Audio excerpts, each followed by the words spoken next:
Meena Kaushik life style में आज हम आपको बता रहे हैं गोवर्धन पूजा। कार्तिक मास की शुक्ल पक्ष की प्रतिपदा तिथि को दीपावली से अगले दिन मनाया जाता है और यह त्योहार विराटता के रूप कराता है, लेकिन बहुत ही साधारण रूप में। एक ग्वाले की ताकत यानी एक सामान्य व्यक्ति की ताकत, अगर इंद्र भी सामने आ जाएं तो उन्होंने घमंड तोड़ा। श्री कृष्ण ने एक उंगली पर गोवर्धन पर्वत उठाकर सभी ब्रजवासियों की रक्षा की और शेष नाग को भी उन्होंने, अगर कालिया नाग की बात करें तो बचपन में ही दमन कर दिया और दही गिराकर भी उन्होंने तमाम रूप दिखाए हैं कृष्ण ने, और यह विष्णु जी के अवतार रहे हैं। बचपन में उन्होंने अपनी माँ को भी विराट रूप दिखाया जब वह डांटती थी मिट्टी खाने के लिए मुंह खोलो, और यह गाय के सबसे बड़े सेवक हैं। और जो व्यक्ति गाय की सेवा करता है उसके अंदर कर्मठता से ऐसी ताकत आ जाती है प्रभु की कृपा से कि वो गोवर्धन को भी अपनी उंगलियों पर उठा ले। कृष्ण जी के इस संदेश के साथ ही पूरे ब्रजवासी किस रोचक कथा के साथ यह त्योहार मनाते हैं, आज मैंने अपनी पोस्ट में डाला है कि भगवान कृष्ण जी का संदेश एक ग्वाले के रूप में विराटता के दर्शन कराता है। और हम सब गाय की मुख्यतः भगवान श्री कृष्ण गोवर्धन और गाय की पूजा इस दिन करते हैं। यह त्योहारों का मौसम है और धनतेरस से चलकर यह 5 दिन तक दीपावली का पर्व मनता है। भगवान श्री कृष्ण की इन लीलाओं को देखते हुए आप उनकी छोटी छोटी ये देखें तो सामान्य व्यक्ति के बीच में खड़े होते हैं श्री कृष्ण। ब्रज से यही संदेश जाता है और आज हम अन्नकूट के साथ उनका पूजा करते हैं। पोस्ट में देखिए। नमस्कार, मीना कौशिक लाइफ स्टाइल में आपका स्वागत है। आज हम आपके लिए लेकर आए हैं गोवर्धन पूजा का महत्व। गोवर्धन पूजा यानी अन्नकूट पर्व। गोवर्धन पूजा को ही अन्नकूट पर्व के नाम से भी जाना जाता है। अन्नकूट पर्व और गोवर्धन पूजा का चलन कैसे शुरू हुआ, हम आज इसकी एक पौराणिक कथा सुना रहे हैं। मान्यताओं के मुताबिक अगर हम बात करें तो इस पर्व को हम पहले चलन की बात करते हैं। कैसे मनाते हैं हम लोग इस पर्व को? हम सबसे पहले, चाहे गांव का परिवेश हो या शहर का, हम गोवर्धन पूजा के दिन गोबर से, मिट्टी से या आटे से आंगन के बीचों बीच बहुत सुंदर सा श्री कृष्ण भगवान के रूप में और गोवर्धन के ऊपर उनको दिखाते हैं और इस आकृति को हम सुंदर सा तैयार करते हैं। वो गोबर से भी करते हैं, उसके चारों तरफ हम सीकों से सजाते हैं, कॉटन से, रुई से सजाते हैं, और जो मध्य एक हिस्सा है उसका वो नाभि कहलाता है। उस नाभि में हम रखते हैं दूध, दही, घी, यानी एक कटोरी में यह रखते हैं। दूध, दही, घी किस चीज़ का प्रतीक है? क्योंकि मुख्यतः इस दिन 3 चीज़ों की पूजा होती है गोवर्धन में। वो हैं स्वयं भगवान श्री कृष्ण, गोवर्धन पर्वत और गाय। और इन तीनों की पूजा के साथ ही हम अन्य देवताओं का स्मरण वहाँ पर अवश्य करते हैं, ताकि सृष्टि के संचालक के रूप में सभी देवताओं का हमें आशीर्वाद मिले। और श्री कृष्ण स्वयं विष्णु के अवतार माने जाते हैं। अब मैं आपको इसकी कथा सुनाती हूँ। कथा सुनिए। इसकी कथा है, एक बार सब जगह पूजा पाठ तैयारियाँ चल रही थी और इंद्र की पूजा की तैयारियाँ चल रही थी। जगह जगह खाने और पकवान बन रहे थे। चारों तरफ खाने और पकवान भोग तैयार हो रहे थे। तो भगवान श्री कृष्ण ने माँ से पूछा, माँ यशोदा से, ये कैसी तैयारियाँ चल रही हैं? तो माँ यशोदा ने बताया कि इंद्र की पूजा की जाती है, क्योंकि इंद्र हमें वर्षा देते हैं, धरती को हरा करते हैं, हमारी गाय को चारा भी मिलता है। तो उन्होंने कहा, फिर तो माँ, गाय के चारे की बात है तो हमारे गोवर्धन की पूजा होनी चाहिए, क्योंकि हमारी गाय तो वहीं पर चरती हैं, उनका पेट वहीं से भरता है। और गाय माता हमें दूध, घी और सभी कुछ सुख, धन धान्य प्रदान करती हैं और अंतिम समय में भी गाय ही हमें स्वर्ग का रास्ता दिखाती हैं। यह बात कृष्ण जी को लगी कि नहीं, हमें तो गोवर्धन की पूजा करनी चाहिए। और वो ग्वाले थे, आपको पता हो तो वो अपनी वहाँ पर गाय चराते थे, उन्हें अपनी गैयों से बहुत प्यार था। और इंद्र के दंभ के बारे में भी उन्होंने सुना था कि भाई वो अपनी पूजा करवा रहे हैं, बारिश ताकि हो ना हो, तो ये उनको बात जमी नहीं। वो विष्णु जी के अवतार थे और उनको ये पता हुआ कि इंद्र जो है दंभी हो गए हैं। उनको जब उनको अपनी विद्याओं पर और अपने सिंहासन पर जो सब कुछ देवताओं से मिला है उन्हें घमंड हो गया है, तो उन्होंने सोचा कि इसका रास्ता हमें दिखाना चाहिए। तो भगवान श्री कृष्ण ने सभी से कहा कि देखो, इस बार हम गोवर्धन की पूजा करेंगे इंद्र की पूजा के बजाय, क्योंकि वही हमारी गायों का पेट भरती हैं, उसी से हमारी रोजी रोटी चलती है, उसे हमें दूध, घी, मक्खन सब कुछ मिलता है। तो ब्रजवासियों ने भगवान श्री कृष्ण की बात मान ली, क्योंकि भगवान श्री कृष्ण के तो ब्रजवासी जो हैं, भगवान श्री कृष्ण के तो बचपन से ही सभी कायल रहे हैं। उन्होंने कई बार अपना भगवान विष्णु का विराट रूप दिखाया। उन्होंने अपनी माँ को भी दिखाया था विराट रूप, जब वो खेल रहे थे और वो उनको डांटती थी कि तुमने मिट्टी खाई है, मुंह खोल के दिखाओ। बार बार जब डांट खाते थे वो, तो एक दिन उन्होंने मुंह खोल दिया। जैसे ही उन्होंने मुंह खोला तो बस माँ एकदम से देखकर अचंभित हो गई थी। एक तरह से पूरे तीनों ब्रह्मांड उनमें माँ को कृष्ण के अपने बाल स्वरूप बच्चे के रूप में दिखे, तो जैसे आदमी रोमांचित हो जाता है, कुछ कह नहीं बनता। और उन्होंने कहा, अरे ये तो भगवान विष्णु स्वयं मेरी गोद में आए हैं। इसलिए उनका एक एक रोम कांप सा गया, रोमांचित हो गया, मतलब इसकी कल्पना नहीं किया जा सकती उनको क्या हुआ। उन्होंने कहा, अरे मैं भगवान कृष्ण को डांटती रहती हूँ, भगवान कृष्ण ने तो स्वयं विष्णु जी ने मेरे गोख में आके गोद में मेरे बैठे हैं ये, और मुझे इनका सेवा का मौका मिला है और मैं इनकी माँ के रूप में, देखिए मैं बच्चे को डांट रही हूँ। तो और इसके अलावा उन्होंने कई बार ऐसे रूप दिखाए। जब उन्होंने शेष नाग कालिया का दमन किया, तब बाल रूप में एक गेंद के ऊपर चढ़कर देखिए कैसे उन्होंने उसका दमन किया। जब द्रौपदी का चीर हो रहा था हरण, तब भी उन्होंने वहाँ पर अपना विराट रूप दिखाया। एक के बाद एक उन्होंने कई बार विराट रूप दिखाए हैं। तो कृष्ण ने सोच लिया था इस बार करना है, और जैसे ही उन्होंने ये सोचा तो इंद्रधनुष को की तरह से जैसे वो होती है, ये बात तो फैली जाती हैं। तो उन्होंने, इंद्र को पता लगा, इंद्र को बहुत गुस्सा आया और उन्होंने कहा ठीक है। उन्होंने मूसलाधार वर्षा करनी शुरू कर दी। लगातार 7 दिन तक वर्षा होती रही। सारे त्राही त्राही मचने लगी, ना चारा मिल रहा था गायों के लिए और ना बचना मुश्किल हो रहा था।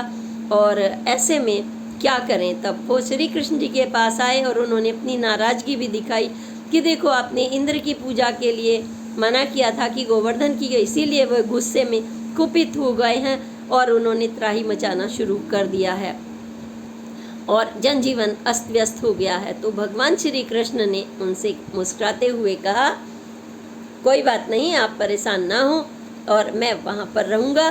पर्वत के चारों तरफ आप इकट्ठा हो जाएं, गोवर्धन के गिरिराज के। सब इकट्ठा हो गए और सब देख रहे थे। इस पर इंद्र को और भी गुस्सा आया, तो उन्होंने और मूसलाधार वर्षा शुरू कर दी। अब कृष्ण को अपना रूप तो दिखाना ही था। उन्होंने अपने सुदर्शन चक्र से कहा, जो ईश्वर ब्रह्मा विष्णु महेश, क्योंकि विष्णु के अवतार हैं तो चक्र तो उनके पास होगा ही होगा। तो उन्होंने कहा, तुम बारिश को नियंत्रित करो। और शेषनाग से कहा कि आप पर्वत के चारों तरफ कुंडली मारकर, जैसे मेंढ बनाते हैं ना पानी की, ऐसी बना लो ताकि ये पानी का प्रभाव रुक सके। पानी का प्रभाव रुक सके तो उन्होंने, शेषनाग ने चारों तरफ से मेंढ बना ली। और दूसरी तरफ भगवान कृष्ण ने क्या रूप धराया, मुरली बजाते हुए आराम से सभी को कहा इकट्ठे हो गए हो। अब उन्होंने अपनी सबसे छोटी उंगली से उस पर्वत को ऐसे उठा दिया और सबसे कहा जब तक बारिश होगी इस पर्वत के नीचे आप रहें। सभी ब्रजवासी वहाँ इकट्ठे हो गए और गिरिराज भगवान कृष्ण ने एक उंगली पर उठाकर अपना विराट रूप दिखा दिया। और ऐसे ही भगवान करते हैं, देखिए दूसरों की कैसे अपने भक्तों की रक्षा करते हैं। और उन्होंने अभी सभी ब्रजवासियों की रक्षा की वहाँ पर। और इंद्रदेव को भी तब पता चल गया कि ये तो कोई साधारण व्यक्ति नहीं हो सकता। मैं जिसे ग्वाला समझ रहा था, उन्होंने वो ग्वाले थे, गाय चराते थे। कोई व्यक्ति, यह कहानी ये भी बताती है, छोटा या बड़ा नहीं होता कि आप उस पर कुपित होने लगो या फिर गुस्सा करने लगो। सभी को अधिकार है प्रकृति का सभी अधिकार है। अगर प्रकृति दे रही है तो आपका एक भगवान ने जो दिया है सबका अधिकार है। ये कहानी ये भी बताती है। तो उन्होंने वो ब्रह्मा जी के पास गए और उन्होंने बताया ये ऐसा ऐसा हुआ है, आपने तो मुझे पूरा सिंहासन भी सौंपा है और मेरी पूजा की बजाय गोवर्धन हुआ, और वे कौन है? तो भगवान विष्णु मंद मंद मुस्कुराने लगे और उन्होंने कहा कि यह जो विष्णु के ही अवतार हैं, कृष्ण हरि के ही रूप हैं, मतलब वो स्वयं।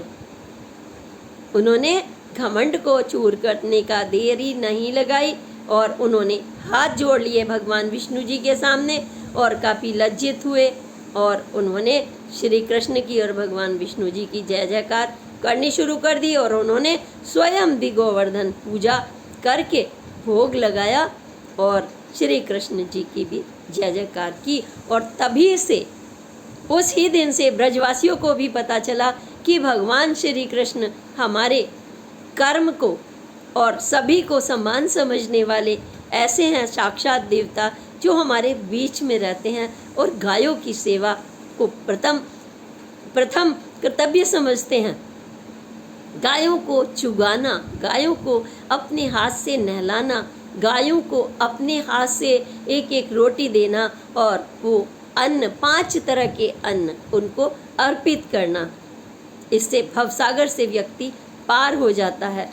गाय माता जो है हमें क्या क्या देती है ये सबको पता है। घी, दूध, दही जो मिलता है सब कुछ माँ गाय के आशीर्वाद से मिलता है और उनकी हड्डियों से लेकर उनकी चर्म तक और उनके सभी चीज़ों का इस्तेमाल, उनके मूत्र से लेकर के गोबर तक का इस्तेमाल औषधि के रूप में किया जाता है। ऐसी गंभीर गंभीर बीमारियां, आप सोचें ये जो पेंट बनता है ना घरों में, ये भी गाय के गोबर से बनता है जिसमें संक्रामक कोई जर्म्स पैदा नहीं होता। और ये कैसे शुरुआत हुई इसकी भी, गाय का गोबर गांव में लीपने की आज भी प्रथा है। मिट्टी से घर पोतना, गाय के गोबर से शुद्ध करना। और होली में भी आपने देखा होगा उसी के छोटे छोटे बना करके हम मोती की तरह सजाते हैं विभिन्न आकृतियाँ और उसको होली में रखते हैं। इसी तरह गोवर्धन को भी पवित्र गाय के गोबर से ही बनाते हैं, गोवर्धन सजाते हैं, भगवान कृष्ण का रूप तैयार करते हैं। और भोग में क्या लगाते हैं क्या आपको पता है? साधारण चीज़ें, बिल्कुल साधारण, यानी कि विभिन्न तरह के अन्न, जो कूट हमने बोला है, यह विभिन्न तरह के अन्न हम अर्पित करते हैं क्योंकि किसान जो अन्नदाता है वह धरती माता, इसी के अन्न के भरोसे ही हम सब लोगों का जनजीवन चलता है। तो अब तमाम तरह के अन्न अर्पित करके उसको वितरित करने की प्रथा है। और भोग में हम दही, दूध का चरणामृत बांटते हैं जो मध्य नाभि की तरह से बीच में वो श्री कृष्ण जी के गाय का अमृत रखा जाता है। मध्य में इसलिए क्योंकि भगवान श्री कृष्ण ने उसकी रक्षा के लिए तमाम, ताकि वो दूध बिके नहीं और बच्चों को मिले और ब्रजवासियों को मिले, इसीलिए उन्होंने या नहीं चाहते थे वो गाय का दूध इधर उधर जाए और उसको इसीलिए वो गिरा भी दिया करते थे ताकि सारे ग्वालों को और उनको दूध मिले। उनका मुख्य मकसद ये था, खुद खाना नहीं बल्कि वो बस अपने आप शुरुआत करते थे और खिलाते तो सभी को थे। तो वही प्रसाद बांटते हैं और खाने में कढ़ी, चावल, दूध, भात और खील, पतासे जो हम दीपावली पर लाते हैं और दीप जलाकर हम श्री कृष्ण जी की भाव विभोर होकर परिवार सहित आरती करते हैं। और ऐसे में लगता है कि आप जब पूरा परिवार आपका इकट्ठा होता है तो आपको लगता है कि आप गोवर्धन की तरह सशक्त हो गए हैं स्वयं, क्योंकि आपके परिवार में एक शक्ति आती है। इस पूजा को एकत्र करके ही किया जाता है, इकट्ठे होकर।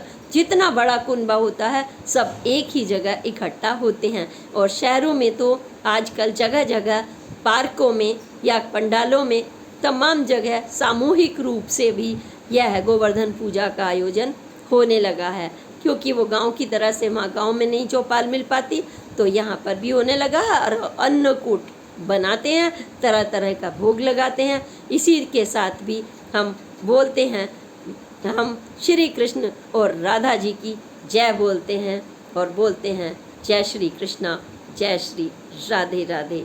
और गोवर्धन पूजा और गाय माता की पूजा तो बिल्कुल मत ही भूलिएगा। आज के दिन जो गाय की यानी गोवर्धन के दिन गाय की सेवा करेगा तो इलोक और परलोक दोनों में वो स्वर्ग जैसी सुविधाओं का भागी होगा, उसको सब कुछ मिलेगा, उसके परिवार पर कोई संकट नहीं आ सकता। जिसने गाय की सेवा कर ली और जिसने गाय को एक डंडी से झाड़ू से भी मार दिया वो पाप का भागी होता है। कभी नहीं। अपने द्वार पर गाय को जब नहलाते हैं तो आप पढ़ लीजिए, चमत्कार ही चमत्कार होते हैं जीवन में। गाय, बछड़ा, नंदी, भगवान शंकर के, श्री कृष्ण, विष्णु के अवतार, ये सब गाय का महत्व आप पौराणिक पढ़ते चले आ रहे हैं। आप शिव पुराण पढ़ लीजिए या कोई भी पुराण पढ़ लीजिए, आपको गाय का जरूर वर्णन मिलेगा। और भगवान श्री कृष्ण जी की तो लीला आप जानते ही हैं। वो माँ की गोद में कभी नन्हे बच्चे बन जाते हैं तो कभी वह दिखा देते हैं महाभारत में सारथी बनकर साधारण रूप में। उन्होंने कभी ये नहीं दिखाया, वो साधारण रूप में आकर के अपनी कर्मठता शक्ति से और सभी को जोड़ करके धर्म और अधर्म का पाठ भी पढ़ाते हैं। और वह यह भी बताते हैं कि घमंड किया आपने तो चूर हो जाएगा, चाहे आप कितने भी बड़े सिंहासन के मालिक हो जाएं। शेषनाग स्वयं जिसकी रक्षा करते हैं भगवान विष्णु, देखो कहाँ लेटते हैं, शेषनाग की सैया पर लेटते हैं और माँ लक्ष्मी स्वयं उनके चरण दबाती हैं। वो उनके अवतार हैं, वो स्वयं अवतार हैं। ऐसे श्री कृष्ण जो ग्वाले बनकर अपनी गायों को इधर उधर गोवर्धन पर चारा खिलाते हैं, उनके बीच में बैठते हैं, यही ठिठोलियाँ करते हैं ग्वालों के बीच में रह कर के, कभी सुदामा से और कभी ग्वालों से। और वहीं आकर के गोपियाँ रास लीलाएं करती हैं, उनकी एक झलक पाने के लिए परेशान हो जाती हैं। ऐसे भगवान श्री कृष्ण आपके कर्मों में आकर जब बैठते हैं और आपको कहते हैं कि कर्मठता से ही सब कुछ मिलने वाला है, कितना भी बड़ा सिंहासन वाला हो क्यों उसकी पूजा करनी, कितना भी अमीर व्यक्ति हो, आपको तो स्वयं अपनी मेहनत का खाना है। भरोसा रखिए। एक कन की उंगली पर उन्होंने गोवर्धन को उठाकर सबको यह संदेश दिया कि आप अपने कर्म पर भरोसा रखिए, गाय माता की सेवा करिए, अपने कर्म पर करिए, अच्छे अच्छे भोग अपने परिवार को खिलाइए, खाइए, मिलकर पूजा करिए। यही है गोवर्धन पूजा का महत्व। अगली पोस्ट तक के लिए प्रणाम। जय हिंद, जय भारत।